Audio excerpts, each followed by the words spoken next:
Shalom, selamat hari Minggu, selamat jumpa lagi Bapak Ibu, Saudara yang dikasihi Kristus. Sekali lagi senang berjumpa dengan Saudara, jangan pernah lupakan, setiap perjumpaan dengan siapapun, kiranya perjumpaan itu selalu akan membawa inspirasi bagi dia atau bagi kita. Nah, pada hari Minggu ini, saya ingin bersama dengan Saudara merefleksikan hal yang sangat menarik. Beberapa minggu yang lalu atau minggu yang lalu kita sudah memperingati hari pencurahan Roh Kudus, hari Pentakosta. Dan itu adalah peristiwa yang sangat unik, sangat menarik sekali dan sangat memberkati dunia, sangat memberkati gereja. Salah satu bagian dari pekerjaan Roh Kudus yang sangat menarik adalah adanya karunia-karunia rohani. Dan selama saya mengajar, ketika mengajar mata kuliah yang berhubungan dengan pelajaran ini, selalu sangat menarik dan banyak sekali yang berminat untuk mempelajarinya. Dan ada banyak pertanyaan-pertanyaan yang mengusik banyak orang. Dan selalu bagi saya itu adalah pertanyaan-pertanyaan klasik. Nah, hari ini saya secara singkat saja bersama dengan saudara dalam refleksi minggu ini, sedikit menyoroti tentang karunia-karunia rohani ini. Saya tidak bermaksud membuat polemik, karena kadang-kadang ada yang katakan ini sangat sensitif, tapi sebenarnya tidak. Justru ini sangat penting sekali membicarakan tentang karunia-karunia rohani. Karena kalau tidak dibicarakan, Alkitab mencatatnya, jadi kita harus mempelajarinya. Kemudian Tuhan juga mengatakan melalui firman-Nya juga bahwa orang-orang percaya diberikan karunia-karunia rohani. Nah, saudara, mari kita rumuskan dulu, definisikan apa sebenarnya karunia rohani itu. Pertama, karunia-karunia rohani adalah kemampuan-kemampuan khusus istimewa yang diberikan oleh Roh Kudus kepada orang-orang yang percaya kepada Kristus. Jadi ini tidak diterima oleh semua orang, ya. Karunia-karunia rohani adalah kemampuan khusus yang diberikan oleh Roh Kudus di dalam kehendak dan kedaulatannya kepada orang-orang yang percaya kepada Kristus. Dengan tujuan karunia-karunia rohani itu dipakai untuk membangun tubuh Kristus.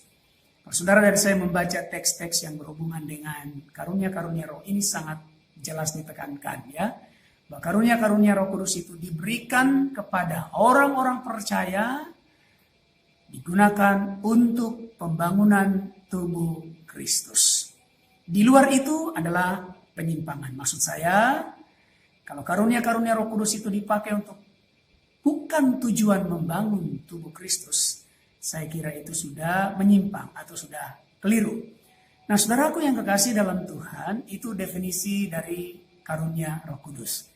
Jadi, implikasi dari definisi tersebut adalah, dan juga sesuai dengan penjelasan firman Tuhan, ini berarti setiap orang yang percaya kepada Kristus minimal memiliki satu karunia rohani. Saudara harus ingat, karunia rohani dengan bakat atau sering orang sebut dengan talenta, kemampuan yang dibawa sejak lahiriah secara genetika, itu tidak sama dengan karunia rohani yang diberikan oleh Roh Kudus. Jadi itu tidak bisa dikatakan talenta, ya, itu kemampuan khusus yang diberikan oleh Roh Kudus. Jadi saudara yang percaya Yesus, Anda dan saya minimal punya satu karunia rohani. Sayangnya banyak orang Kristen, banyak orang percaya, seumur hidupnya dia tidak pernah tahu karunianya itu apa. Dan ini sering ditanyakan kepada saya di dalam kelas-kelas kuliah atau di dalam pertemuan-pertemuan diskusi. Sebenarnya saudara yang kekasih sederhana sekali. Yang pertama, saudara harus tahu bahwa saudara memiliki karunia. Jadi bukan hanya orang ini, orang itu, pendeta A, pendeta B, dan lain sebagainya yang punya karunia, ya. Artinya yang sekolah teologi, sekolah pendeta yang memiliki karunia, tidak. Setiap orang yang percaya kepada Kristus minimal memiliki satu karunia. Nah, caranya untuk mengetahui, pertama saudara sudah tahu tadi, ya kan? Saudara harus tahu melalui belajar firman Tuhan. Nah, yang kedua, saudara bisa membuat sebuah daftar, ambillah ayat-ayat atau teks-teks yang bicara tentang karunia rohani, lalu saudara daftarkan. Sesudah saudara daftarkan, saudara uji diri saudara sendiri. Di bidang mana saudara efektif? Sesudah ada daftar karunia itu, saudara lihat, oh saya ini. Karunia mengajar, karunia menasehati, karunia melayani, karunia bernubuat, karunia dan lain-lain sebagainya. Ya, ada karunia-karunia yang bersifat diakonia, ada karunia-karunia yang bersifat juga supranatural. Saudara bisa mengujinya. Ya, nah kemudian saudara juga harus tahu bahwa karunia itu efektif di dalam pelayanan. Jadi kalau saudara sudah tahu karunia, tetapi kalau saudara cuma tidur, tidak terlibat dalam pelayanan, tidak melakukan apapun, saudara tidak akan pernah tahu apakah itu karunia saudara atau tidak. Jadi efektivitas sebuah karunia dapat diketahui ketika saudara terlibat melayani. Melayani tidak dimaksud di sini, saudara melayani di gereja saja ya. Berkhotbah, memimpin ibadah, menyanyi, dan lain sebagainya. Melayani banyak, di tengah masyarakat pun saudara bisa melayani. Jadi saudara bisa tahu karunia saudara efektif dimanapun. Di dalam gereja dan juga di tengah-tengah masyarakat.